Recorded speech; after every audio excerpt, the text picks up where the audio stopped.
नमस्कार, मी पंजाब डक।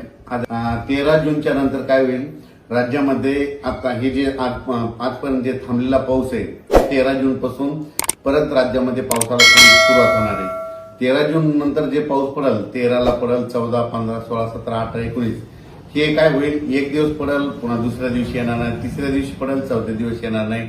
म्हणजे 13 ला येईल तर 14 ला येणार नाही, 15 ला येईल तर 16 ला येणार नाही, 17 ला येईल तर 18 ला येणार नाही। असं करत करत काय होईल, या 18-19 तारखेपर्यंत हे पावसाचं वातावरण असंच राज्यभर विखुरलेलं स्वरूपाचं भाग बदलत पडत राहणार आहे। मग राज्यात मान्सूनचा पाऊस परत करीत दाखवणार आणि शेतकऱ्याचे पेरण्या कधी होणार? तर राज्यातल्या सर्व शेतकऱ्याला सांगू इच्छितो की मी पहिल्यापासूनच म्हटलं होतं की यावर्षी 3 टप्प्यामध्ये पेरण्या होणार। एक टप्पा राहील 7 ते 14 जूनचा, तर 7 ते 14 मध्ये काही भागामध्ये इकडं केजच्या पलीकडे तिकडे काही भागामध्ये जिथं जास्त पाऊस पडला तिकडे पेरण्या सुरू झाल्या, त्यांचे फोन देखील आले।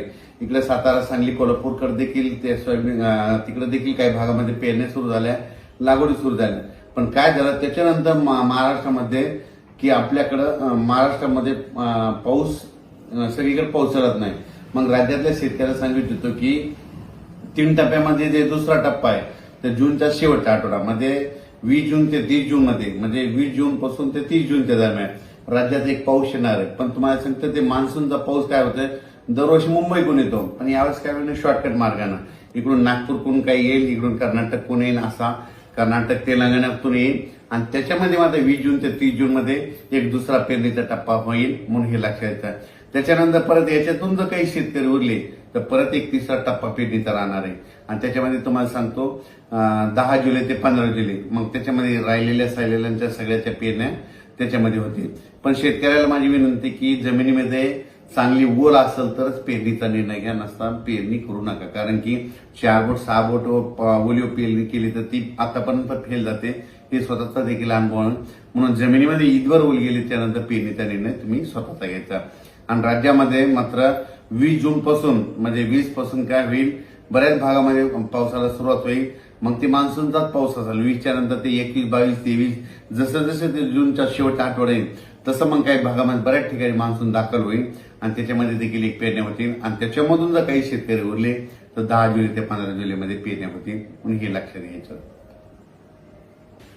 आणखीन एक तुम्हाला एक माहिती विषय सांगतो की बऱ्याच शेतकऱ्याचे फोन आले मला की ते म्हणतात यावर्षी दुष्काळ पडेल का? तुम्हाला सांगतो कालच 7 जून लागला, आणखी 2-3 दिवसच झाले की लगेच काय झालं की तुम्हाला वाटतं की दुष्काळ पडेल। तुम्हाला सांगतो आज आहे 11 जूनला, मी म्हणत असतो ना 11 जूनला दुपारी 12 वाजता आकाशामध्ये जर खळ दिसलं, सूर्याला खळ आलं तर त्यावर्षी पाऊस कमी पडतो, दुष्काळ पडतो। पण आता मी काय केलं, स्वतः बघितलं 11 जूनला दुपारी 12 वाजता कसलं खळ वगैरे पडलं नाही, म्हणून यावर्षी दुष्काळ वगैरे काही पडणार नाही। पेरण्या होणार आहेत, फक्त काय होणार आहे जूनच्या शेवटच्या आठवड्यात होणार आहे, म्हणजे 3 टप्प्यामध्ये होणार आहे। एक आता 7 ते 14 मध्ये काही भागाच्या सुरू होतील तर ते बऱ्याच ठिकाणी चालू झाल्या, पण त्याच्यानंतर जे दुसरा टप्पा होईल ते 20 जून ते 30 जून मध्ये होईल आणि त्याच्यामधून 7 जुलै ते 14 जुलैच्या दरम्यान तिसरा एक टप्पा राहील, म्हणून हे लक्षात येतं। पण राज्यातल्या सर्व शेतकऱ्यांची पेरणी होणार आहे, घाबरून जाण्याचं कारण नाही। आता बऱ्याच जणांना वाटतं की 7 जून गेला आणि पाऊस नाही आला तर काही चिंता करू नका, तुम्ही तुमची कामं करून घ्या, तुम्ही तुमचे बियाणं व्यवस्थित राहू द्या। कारण की राज्यामध्ये काय होणार 20 तारखेच्या नंतर 20 जूनच्या नंतर जसं 21 येईल तसं पावसाला सुरुवात होईल, 22ला बऱ्याच भागात कव्हर होईल। असं करत करत त्यावेळी सगळ्या भागामध्ये 20 ते 30 मध्ये पाऊस जाईल आणि महाराष्ट्रातल्या सर्व शेतकऱ्यांच्या पेरण्या होतील। यावर्षी चांगला पाऊस पडणार आहे। मी पहिल्यापासून म्हणत होतो जूनमध्ये थोडा कमी राहील, जुलैमध्ये जास्त पडणार आहे, ऑगस्टला कमी राहील आणि सप्टेंबर ऑक्टोबर मध्ये मात्र परतीचा पाऊस मात्र धुमाकूळ घालणार आहे, म्हणून हे अंदाज सर्व शेतकऱ्यांनी लक्षात घ्यायचा। महाराष्ट्रातला जो दक्षिण भाग आहे तर त्या दक्षिण भागामधल्या म्हणजे इकडे उदगीर, आसाम, तारकळ, इकडे पूर्णाकडला काही भाग, इकडे त्याच्यानंतर केज, अंबाजोगाई त्या परिसरात, इकडे मग सांगली, सातारा त्या परिसरात बऱ्याच ठिकाणच्या पेरण्या झाल्या। पण आणखीन बऱ्याच पेरण्या जवळपास सगळ्याच शेतकऱ्याच्या राहिल्यात। उगाच थोड्याफार प्रमाणात दक्षिण महाराष्ट्राकडे पाऊस थोडा दाखल झाला आणि त्याच्यानंतर मोसमी पाऊस थांबला। त्याच्यानंतर आता काय होईल, ह्या 13 तारखेपासून बऱ्याच भागामध्ये पाऊस पडेल, ते पण सगळीकडे पडणार आहे। सर्वात महत्वाचं नंतर सगळ्याला तर आशा आहे की आमच्या सगळ्या गावाला पाऊस आहे। हे पाऊस 13 पासून जे येणार आहे ते मात्र सगळीकडे